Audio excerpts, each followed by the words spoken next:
Assalamualaikum warahmatullahi wabarakatuh. Bismillahirrahmanirrahim. Alhamdulillahirabbil alamin. Alhamdulillahilladzi an'ama 'alaina bi ni'matil iman wal islam. Wahdahu asyhadu an la ilaha illallah wahdahu la syarika lah. Wa asyhadu anna Muhammadan 'abduhu wa rasuluh wa habibuhu wa khaliluh. Allahumma salli ala nabiyyina Muhammad wa ala ali Muhammad kama sallaita ala Ibrahim wa ala ali Ibrahim innaka Hamidum Majid. Raditu billahi rabba wa bil islami dina wa bi Muhammadin nabiyyan wa rasulan. Rabbi zidna ilma warzuqna fahma wa amalan salihan maqbula. Allahumma bika asbahna wa bika amsayna wa bika nahya wa bika namut wa ilaihin nusur. Alhamdulillah, pertama-tama mari kita panjatkan puji syukur kehadirat Allah Subhanahu wa taala atas berkat rahmat Allah Subhanahu wa taala. Kita bersama-sama pagi yang mulia ini, yang penuh berkah ini, ditakdirkan oleh Allah Subhanahu wa taala saged ngrawuhi salat subuh secara berjamaah di masjid tercinta ini. Alhamdulillah, yang kedua, kita masih diberi kesempatan oleh Allah mau dan mampu menghadiri halaqah majelis taklim. Mudah-mudahan ilmu ingkang panjenengan angsali tansah dados ilmu yang bermanfaat, ilmu ingkang barokah, ilmu yang bisa menghantarkan kita ke dalam ridha Allah Subhanahu wa taala. Amin ya rabbal alamin. Salawat seiring salam semoga tetap tercurah ke hadirat beliau Nabiullah Muhammad sallallahu alaihi wasallam dan kepada seluruh keluarga beliau tercinta dan orang-orang yang ittiba bisunnah. Jamaah sholat subuh yang kami hormati, kami juga berterima kasih kepada Ketua Takmir dan seluruh jajarannya diberi kesempatan untuk mengisi kajian. Dan alhamdulillah sesuai dengan jadwal yang kita kesepakati bersama, kami akan mengkaji satu kitab yang berjudul Minhajul Muslim. Kitabnya tidak begitu tebal, sederhana, tapi insya Allah sangat lengkap. Niki kitabnya. Jadi saya berharap panjenengan mempunyai satu kitab ini, karena ini panduan untuk kaum muslimin. Dan alhamdulillah sekarang sudah ada terjemahnya yang berjudul Panduan Hidup Seorang Muslim. Kenapa saya suruh mempunyai kitab ini? Karena di sana walaupun tipis cukup lengkap. Tapi jangan kaget, yang terjemahnya itu cukup tebal, kurang lebih 800 sekian, hampir 1000 lembar. Itu agak tebal. Di sana ada 5 bab. Yang satu, bab pertama yaitu bab akidah tauhid. Wah, ini tauhid yang jenengan itu bener, lurus sesuai dengan. Di sini saya senangnya apa? Dalilnya itu tidak hanya dalil nakal, ada dalil akli. Dalil akli itu dalil yang pasti tidak bertentangan dengan akal sehat. Yang kedua, dalil nakal, dalil nakli. Dalil nakli niku dalil dinukil dari Al-Quran, dinukil dari Al-Hadis. Setelah itu yang kedua, bab itu sangat urut sekali. Yang kedua, menerangkan tentang bab adab. Kata Pak Wagimin, kemarin saya masih ingat, Sekarang itu ilmu sudah banyak, tapi yang kurang itu pendidikan masalah adab. Makanya saya fokus nanti mulai malam ini sampai khatam nanti kita fokus kepada kitab bab masalah adab. Selanjutnya bab yang ketiga menerangkan masalah akhlak. Jadi adab dan akhlak itu nanti sangat berbeda sekali. Apa saja itu nanti sangat jelas di situ. Bersamaan dengan dalil-dalil akli, dalil-dalil nakli, hadis Rasulullah, penjelasan ulama, subhanallah. Nanti keilmuan kita akan lebih terbuka. Dan yang keempat, bab di kitab Minhajul Muslim menerangkan masalah al-ibadah. Noto ati kula kali panjenengan kados pundi hukum-hukum syar'i di dalam peribadatan kepada Allah, mulai dari thaharah, mulai dari kaifiyah sholat yang benar seperti apa, wudu yang benar seperti apa. Di situ insya Allah dibawakan dengan dalil-dalil yang lengkap, walaupun sedikit. Dan yang terakhir ditutup dengan kitab Al-Mu'amalah, yaitu bab tentang muamalat. Muamalat niku ditata kula kali panjenengan bagaimana berserikat yang baik, bagaimana bertetangga yang baik, bagaimana al-bai'. Al-bai' niku jual beli yang sesuai dengan sunnah, bagaimana timbangan yang baik, di situ ditata. Di sini ditata. Itulah kitab Minhajul Muslim. Kitab Minhajul Muslim ini ditulis oleh Syekh Abu Bakar Jabir Al-Jazairi. Nama lengkap beliau adalah Abu Bakar Jabir bin Musa bin Abdul Qadir Jabir Al-Jazairi. Beliau kebangsaan negara Aljazair, maka kauniyahnya sebutannya Al-Jazairi. Akidah beliau adalah akidah Ahlus Sunnah wal Jamaah. Adapun madhab beliau kebanyakan madhab Al-Maliki dan Asy-Syafi'i.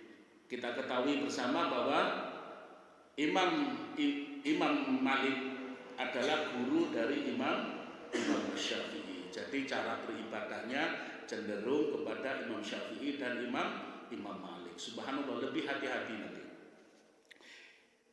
Karena cocok dengan geografi kita di Indonesia. Beliau lahir tahun 1921 Masehi yang bertepatan dengan 1342 Hijriah. Beliau wafat tahun 1439 dan atau tahun 2018 Masehi dalam keadaan beliau berusia 97 tahun. Inilah sedikit tentang biografi singkat beliau. Karena bagian dari adab ya. Tadi ketika ngaji itu ada adabnya. Adab yang pertama apa? Menyebutkan kitab penulis suatu buku. Itu bahkan penghormatan kita. Yang kedua, kita doakan mudah-mudahan yang nulis kitab ini menjadi amal jariah beliau dan ilmunya menjadi ilmu yang manfaat. Sumambah dumateng kula panjenengan sedaya ingkang maos, mugi-mugi kita bisa mengambil kebaikan dari kitab beliau. Amin ya rabbal alamin. Bagian dari adab lagi, menika kenapa tadi saya disuruh duduk di atas enggak mau. Sebetulnya duduk saya itu rada kangelan ya. Ini bagian dari adab. Adab halaqah itu kita duduk sama rendah, berdiri sama tinggi. Panjenengan sange kula niki sami, bahkan mulia panjenengan dengan saya. Itulah bagian dari adab. Kita jangan merasa alim, duduk seperti raja, kecuali ada udzur syar'i. Udzur syar'i ini nopo? Satu, lek jamaah sampai tekane tanembong. Ya, waduh jamaah terus saiki subhanallah wakeh, maka butuh kursi. Kalau sik ngeter mawon ini halakoh kecil, itu kita duduk bersama. Itu bagian dari adab, dari tata krama kita di dalam mencari ilmu. Kenapa kita terapkan adab? Mudah-mudahan manfaat ilmunya. Ya, bukan saya sok seperti apa mboten. Karena ini memang napa nggih, aturan adab di dalam mencari ilmu itu kita duduk bersama, kita itu sami Bapak. Ya, hanya nasib mawon sing boten sami. Mungkin suatu saat panjenengan ada di sini, kula di situ, enggak apa, itu memang realita kehidupan. Baik. Sekarang hari Ahad tanggal 6 Agustus 2023 yang bertepatan dengan 19 Muharram 1445 Hijriah. Nanti berhubung nih kitabnya agak banyak keterangannya dan pertemuannya hanya satu bulan sekali ya. Ahad pertama, mudah-mudahan kami bisa lebih memanfaatkan waktu sehingga kitab ini, isi dari kitab ini nanti bisa tersampai dengan baik biiznillah. Kita memohon kepada Allah. Jadi nanti saya akan membacakan teks kitabnya, yaitu terdiri dari 3 redaksi. Saya bacakan redaksinya terlebih dahulu, baru kita kembali ke awal, kita terangkan dari kalimat per kalimat. Nanti kalau kita modelnya kayak di pesantren atau di sekolahan, boten mantun-mantun nggih. Baik, bismillahirrahmanirrahim. Kita baca teks kitabnya. Iki pun nyambung nih menan ya, umure wis. Tapi lek nang duwe kok nek jelas sih. Lek nang tulisan ya, bismillahirrahmanirrahim. Bismillahirrahmanirrahim. Al-bab tsani, menginjak bab yang kedua, fil adabi, di dalam menjelaskan tentang adab. Al-faslul ula, adapun fasal yang pertama adabun niyah, yaitu adab tentang menerangkan seputar niat. Subhanallah, niat mawon enten adab. Sebelum kita sikap kita seperti apa, niat niku pun ada adabnya. Subhanallah. Mudah-mudahan kita manfaat ya. Kita lanjutkan. Wa qala al-musannif, dan berkata al-musannif, yaitu pengarang kitab Minhajul Muslim, yu'minul muslim, hendaklah bagi seorang yang beriman atau seorang muslim bi khatari sya'ni niyah, yaitu membenarkan betapa pentingnya niat tersebut, wa ahammaitaha, dan urgensinya dan sangat pentingnya, lisairi a'malihi, terhadap seluruh amal perbuatan kita, ad-diniyah, baik amal din atau amal agama, amal akhirat, wa dunyawiyah, maupun amal dunia.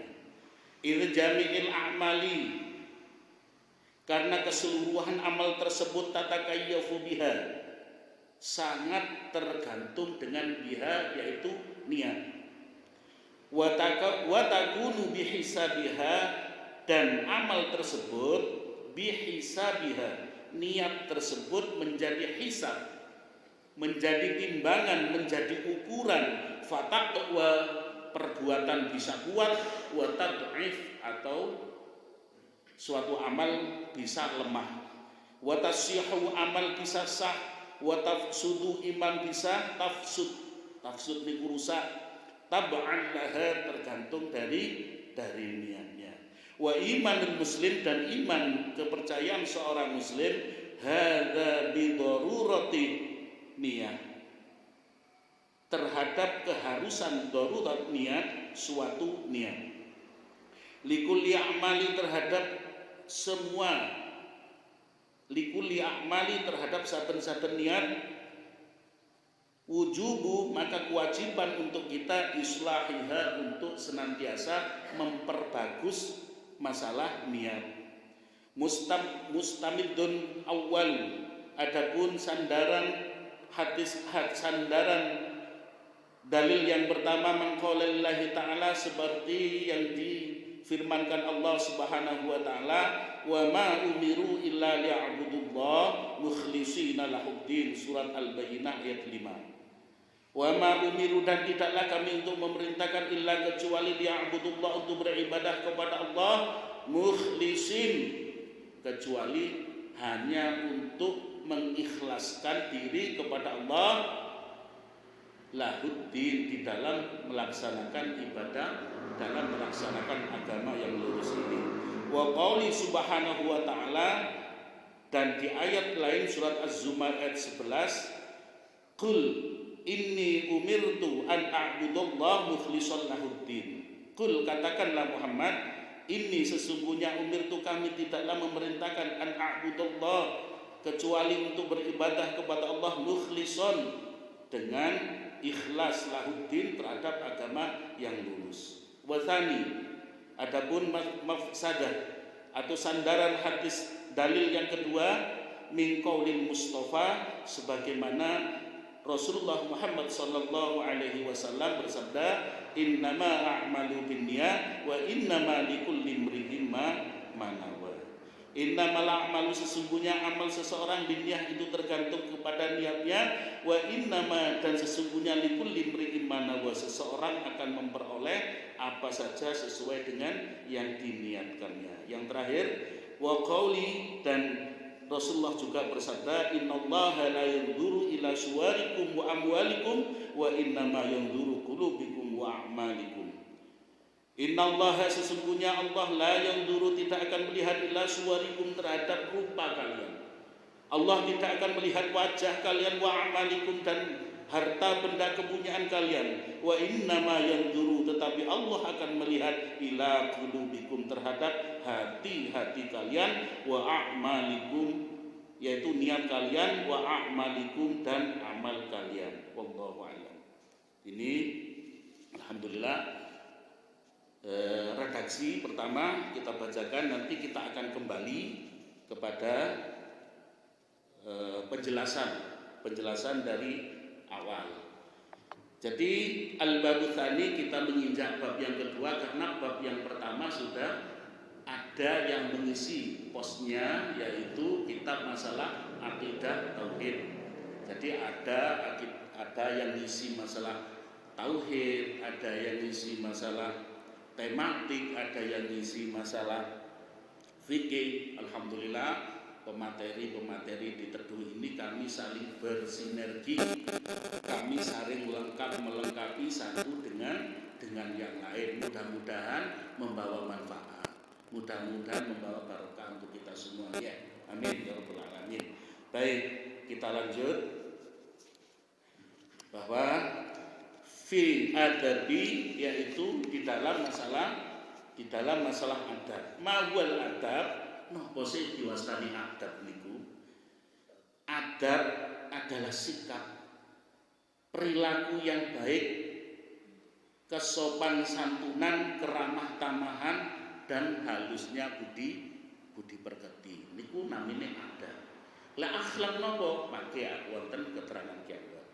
Jadi budi pekerti, kesopanan, unggah-ungguh, sikap panjenengan niku, itulah namanya adab. Terus itu yang pertama. Yang kedua, adab akan diperoleh hanya lewat pendidikan. Jadi tidak serta-merta jenengan lahir dalam keadaan punya adab yang baik, betul. Adab hanya bisa lewat pendidikan, baik pendidikan formal, kados sekolahan, kados pondok pesantren, kados pendidikan keagamaan yang terstruktur rapi, perkuliahan dan lain sebagainya, ataupun lewat pendidikan non formal. Kados napa non formal? Non formal kados kajian ngeten iki, kados kultum, kados Ustadz Erki sing nerangaken mantuk sholat subuh, itu termasuk pembelajaran. Tanpa beliau memberi keterangan, kita tidak akan tahu.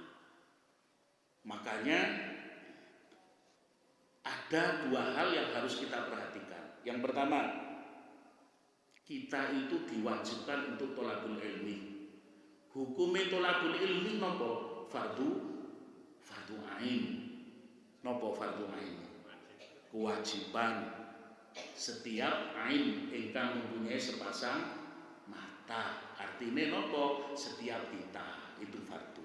Sebagaimana dawe Rasulullah Muhammad sallallahu alaihi wasallam, talabul ilmi faridatun ala kulli muslimin wal muslimat. Talabul ilmi, mencari ilmu itu faridatun, fardu ain bagi siapa? Ala kulli, setiap saben-saben wong. Itu maknane ngoten, muslim, setiap orang muslim. Sehingga dikatakan fardu ain yang mempunyai kedua belah bola mata. Muslimin wal muslimat, muslim laki-laki dan muslim perempuan. Jadi menuntut ilmu itu tidak bisa diwakilkan ya. Yang diwakilkan apa? Fardu kifayah. Kebalikannya fardu ain wonten fardu kifayah. Napa fardu kifayah menika? Fardu kifayah adalah fardu yang salah satunya orang yang mengerjakan sudah sah, boten dosa. Itu fardu kifayah. Maknanya fardu kifayah itu napa? Tematik. Jadi fardu kifayah itu selagi manusia sudah bisa menjalankan, sudah gugur kewajibannya. Napa mawon contohnya fardu kifayah? Menyolati jenazah, menghormat jenazah. Ketika di satu kampung, satu desa wonten tiyang sedo, ada yang menyolati, sudah gugur kewajiban muslim yang lain. Jadi sekali lagi fardu kifayah adalah kewajiban yang kolektif. Niku maknane. Apa sih kifayah ibu? Artinya kewajiban kolektif. Artinya kalau sudah salah satu melaksanakan, sudah gugur yang lain. Contoh malih napa fardu kifayah niku? Menjaga keamanan lingkungan. Jadi satu desa ada yang ronda, ada yang menjaga, baik itu linmas atau RT atau dan lain, itu sudah cukup. Kule kabeh njaga sapa sing turu. Ya, itu fardu kifayah. Ada lagi fardu kifayah itu yang berdakwah. Selama sudah ada yang berdakwah, Mas Erki sudah ada yang kultum, Mas Imam Syafi'i ada yang kultum, sudah jamaah yang lain mendengarkan. Wis cukup sak masjid wis gak dosa. Wae kabeh kultum sapa sing ngrungokno. Ya, itulah fardu kifayah. Baik. Itu ada dua hal yang harus kita perhatikan. Yang pertama, kewajiban kita menuntut ilmu. Yang kedua, seluruh ulama kita semuanya menulis masalah adab dan akhlak. Seluruhnya, coba kita baca buku-buku beliau. Ada yang kolektif, ada yang khusus. Contoh sinten sing kolektif, kados syarah hadis Al-Bukhari nggih menika namine kitab yang menuliskan adalah Ibnu Hajar Al-Asqalani. Judul kitabnya Fathul Bari. Niku semuanya ada 36 jilid, ya kan? Itu jilid yang ke-29 menerangkan masalah seluruhnya, masalah adab. Kita lihat juga Al-Imam Bukhari, Imam Muhaddits Hujjatul Islam. Beliau malah menulis kitab khusus yang bernama Kitab Adab. Namanya Adabul Mufrad. Dan bahkan imam yang terakhir nggih menika Adabul Insan oleh Sayyid Utsman, dan yang terakhir adalah ulama mu'takhirin menulis kitab jenis buku ensiklopedi yaitu adab Islam menurut Al-Quran dan Sunnah. Ada 2 jilid besar di sana menerangkan tentang begitu pentingnya adab. Alhamdulillah. Baik, kita lanjutkan. Jadi sekali lagi adab itu bisa dihasilkan hanya dengan pendidikan. Lek mboten belajar mboten saged. Bagaimana tidur, adabnya tidur yang baik, bagaimana adabnya minum, bagaimana adabnya makan, di sana ditata. Ya, dijelaskan oleh ulama bagaimana Rasulullah ketika berbicara di depan umat, bertetangga. Terus ada yang tidak diajarkan tapi bisa ngitung duit ya. Adalah ngitung duit itu masih gak belajar, bisa. Matematika hafal nyusui pinter ya, macam duit. Sing boten dipelajari malih napa Pak? Wong rabi. Ya. Boten hanya diajarin tata cara. Masakan masa lali. Masak dedik nah. Ya. Enggak usah dipelajari Mas Dedi, nanti bisa sendiri. Seperti itu. Baik, kita lanjutkan fil adabi faslul ula, adapun pasal yang pertama adabun niyah, yaitu adab niat. Mahuan niat, apa yang dinamakan niat? Niat itu adalah qasdu syai' mu'taridan bi fi'lihi. Qasdu syai' itulah niat. Niat itu apa? Tekad yang kuat yang tumbuh dari dalam hati untuk melakukan sesuatu. Itu dinamakan niat. Niat itu ada 2 menurut ilmu fikih. Niat itu dibagi menjadi 2. Yang pertama muqtarinan bi fi'lihi. Bisa dikatakan niat kalau dilaksanakan bersamaan. Contoh sholat, aku kata sholat langsung Allahu Akbar. Kata Ustaz Abu Bakar gimana ketika mengangkat takbir pasrah kepada Allah, Allahu Akbar, itu baru dikatakan niat menurut fikih. Tetapi kalau niat tidak dilaksanakan karena udzur syar'i dinamakan al-azm. Jadi biar ada bedanya ya. Al-azm itu kemampuan atau tekad yang kuat dalam hati untuk melaksanakan sesuatu tapi belum dilaksanakan. Tetapi belum dilaksanakan ini harus ada udzur syar'i.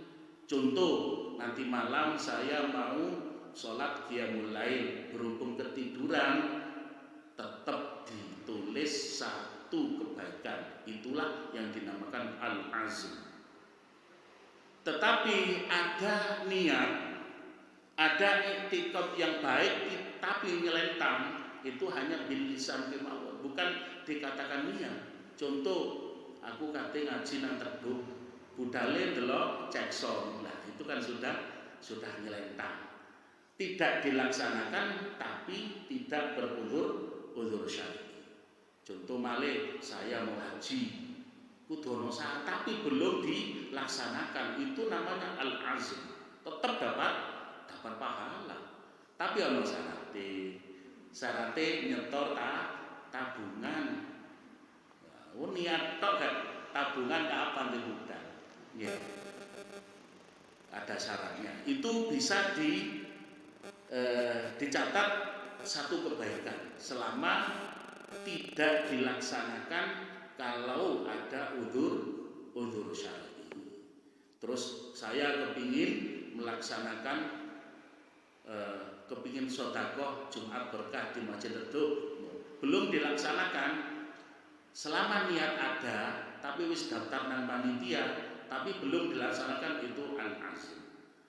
Niat tapi enggak daftar-daftar, ya enggak perlu lek nyumbang. Ya. Seperti itu mungkin bahasa. Tapi menurut bahasa, ya, lek menurut bahasa niku tetap ada kekuatan. Enggak ada niat niku mawon sudah dicatat 1 kebaikan. Selama niat itu niat kebaikan. Baik. Kita sedikit melanjutkan. Yu'minul muslim, hendaklah seorang muslim bi khatari sya'nin niyah wa ahammaitaha li sa'iri a'mali, dan begitu pentingnya terhadap seluruh amal ad-diniyah wa dunyawiyah, amal din, amal agama dan amal dunia. Kebanyakan para ulama niku menunjukkan ketika mengatakan dunia akhirat itu tidak sama dengan doa yang diajarkan di dalam Al-Quran surat Al-Baqarah. Menawi surat Al-Baqarah ini Rabbana atina fid dunya hasanah wa fil akhirati hasanah wa qina adzabannar. Dunia didahulukan baru akhirat. Tetapi kebanyakan di sini para ulama, coba panjenengan baca di kitab-kitab ulama, pasti yang didahulukan ad-dunya wa dunyawiyah. Dunia dulu baru diniyah, agama dulu baru dunia. Ada apa dengan ini semua? Di sini ada 3 hikmah kata ulama. Yang pertama, karena bifadlihi, karena keutamaan, karena faktor keutamaan, kita ketahui bahwasanya kehidupan akhirat itu jauh lebih baik daripada kehidupan dunia.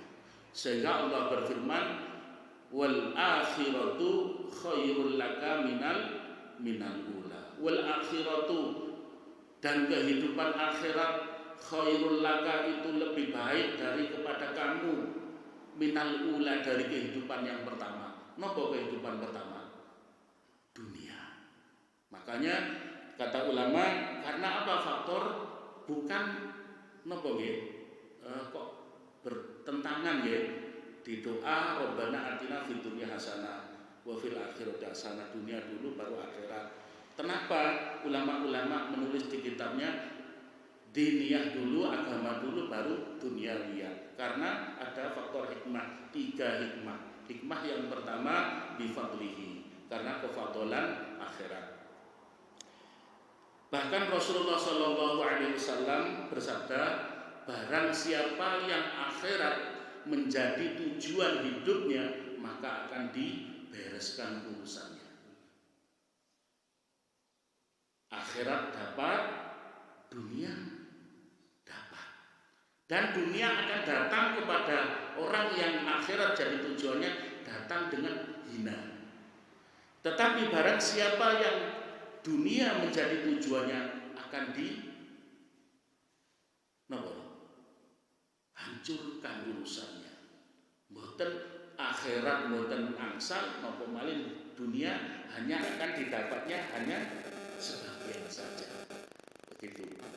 Artinya nopo turine tiyang Jawa sing kan enten ada pepatah, sapane wong nandur pari suket bakale cukul. Tapi lek nandur ya suket aja arep-arep pari bakal cukul. Jenengan yang ngaji dunia ikut wis disiapno sarapan. Ya, subhanallah. Jajal sampe lek nang warung kanggo duwe. Paling kok ninggal KTP halus ya. Lho saestu, sampean coba. Ini contoh ini. Mang ya, biasane Mas Didik niku petualang sejati. Coba lek nang warung, Bu, kula badhe sarapan. Oh monggo, mari ya ditarik. Lah ngoten. Tetapi ketika akhirat menjadi tujuannya, jenengan bismillah niat ngaji, niat sholat subuh, alhamdulillah, mari niat kajian, sarapan disiapno. Ya, itulah contoh kecil. Tetapi barang siapa yang dunia menjadi tujuannya, akan dicerai-beraikan urusannya. Akhirat tidak akan didapat. Makanya ada 3 golongan. Pertama menjadi bahan bakar neraka nanti. Yang pertama adalah orang yang hafal Al-Quran, orang yang guru ngaji.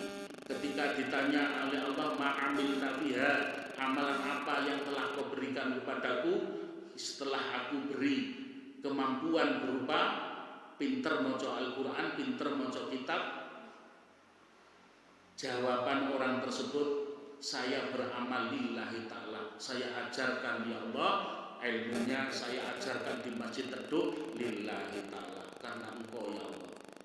Maka apa jawabannya? Kadzabta, kamu dusta. Setelah dibukakan dada kita, diperlihatkan hati kita, makanya hati-hati. Kula ngenten niku ora kepenak. Tak totoan ini diobong pertama nih menelek boten ikhlas ya.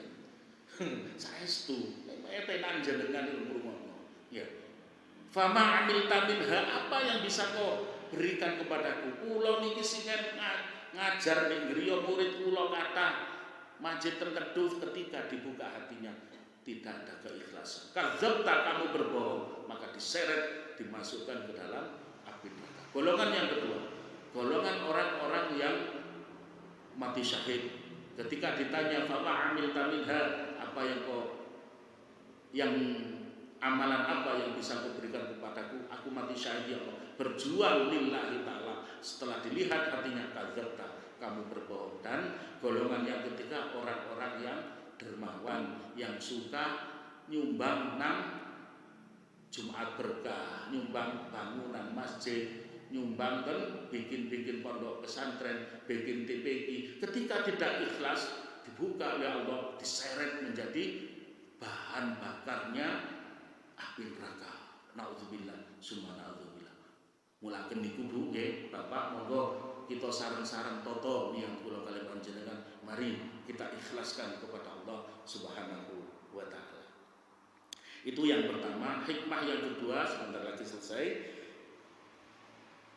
Yang kedua, hikmahnya adalah karena bil kalimah. Karena kalimatnya seperti itu. Atau kita itu bi zahiriyah, dengan kalimat zahiriyah. Artinya kita itu hidup di dunia dulu, baru menginjak atau hidup di akhirat. Itu hikmah yang kedua. Kenapa ada doa Rabbana atina fid dunya hasanah wa fil akhirati hasanah. Dunia ya Allah, berilah kebaikan di dunia dan kebaikan di akhirat. Yang ketiga adalah bidoruratil kalimah. Ada kenyamanan di dalam melakukan suatu niat. Contoh, namun nyaman di dalam pengucapan. Ada kalimat yang kadang-kadang artinya tidak semakna dengan hakikatnya. Contoh nopo? Istri, anak istri kita di rumah. Kan kebanyakan kalimat itu sing kita bawakan.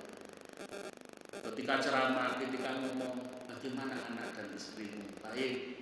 Padahal sebetulnya kalau hakikatnya anak dan istri itu salah. Yang betul istri dulu baru punya anak.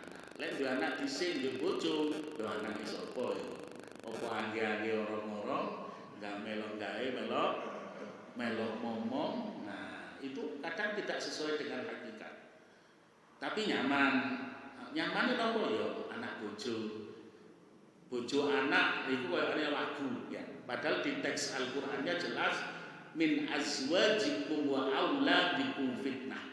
Ya ayyuhalladzina amanu min azwajikum wa auladikum fitnah. Wahai orang-orang yang beriman, sesungguhnya min azwajikum, di antara istri-istrimu, wa auladikum, dan di antara anak keturunanmu, al fitnah, menjadi ujian bagi kamu. Tapi ngoten, tapi berhubung wenake anak dulu.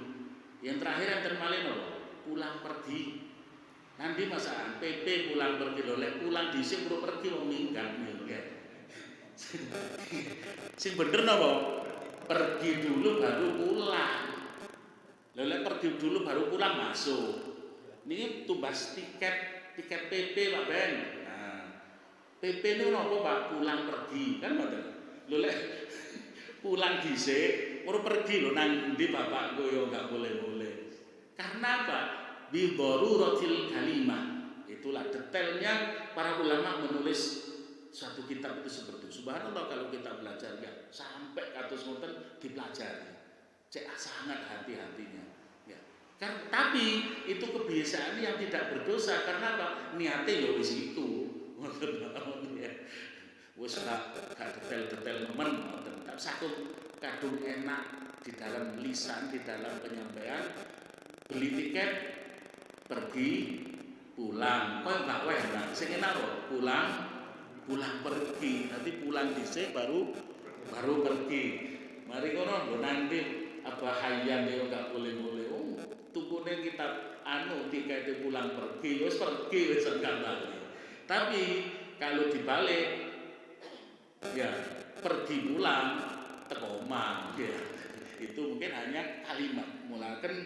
Jadi kenapa diniyah wa dunyawiyah itu tidak bertentangan dengan Rabbana atina fid dunya hasanah wa fil akhirati hasanah wa qina adzabannar. Itu hikmah yang pertama bifadlihi karena kefadalan akhirat, yang kedua karena bilafatihi ya menika karena zahiriyah kita hidup dulu di dunia baru kita masuk ke akhirat, sehingga kita di dunia adalah ladang untuk kita beramal. Dan yang ketiga bi daruratil kalimah, dengan kalimat-kalimat yang kebiasaan di tengah masyarakat. Wallahu a'lam. Mungkin itu saja yang bisa kami sampaikan. Insyaallah Ahad pertama kita lanjut kitab ini, mudah-mudahan insyaallah bab niat niki saya targetkan 3 pertemuan selesai.